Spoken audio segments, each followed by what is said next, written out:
Oui, absolument. Ça, c'est une vue de l'esprit de penser qu'il y a confusion des réalités, hein. Les joueurs, même des joueurs qui jouent vraiment de façon très intense à des jeux vidéo en ligne, savent très bien ce qui est de la réalité et ce qui est du monde virtuel.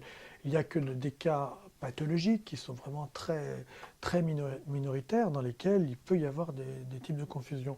Mais moi, d'après mon expérience, même chez des patients qui ont des problèmes de santé mentale, qui ont des patients qui ont des difficultés d'ordre psychopathologique majeur, de l'ordre des psychoses par exemple, font très bien la différence entre les mondes virtuels et les mondes réels.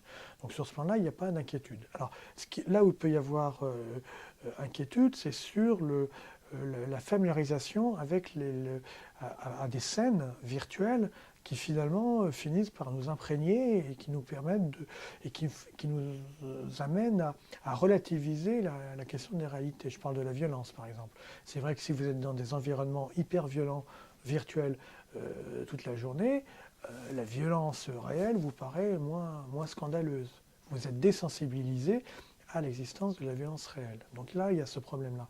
Il y a un autre problème que l'on rencontre, qui est les jeux, par exemple les jeux vidéo qui apprennent à la conduite automobile, les jeux de circuit. Si vous développez à longueur de journée des réflexes de conduite dans le virtuel et puis que vous vous retrouvez un jour au volant d'une voiture, vous pouvez avoir tendance à considérer que la circulation automobile réelle est comparable à celle que vous avez acquise dans le virtuel. Donc là, il peut y avoir des difficultés. Mais sur le fond, la différence des réalités est constante. Quand vous êtes dans le virtuel, vous n'avez pas toute la finesse et la stratification des événements perceptifs qu'il y a dans le réel. Donc il n'y a jamais confusion des genres.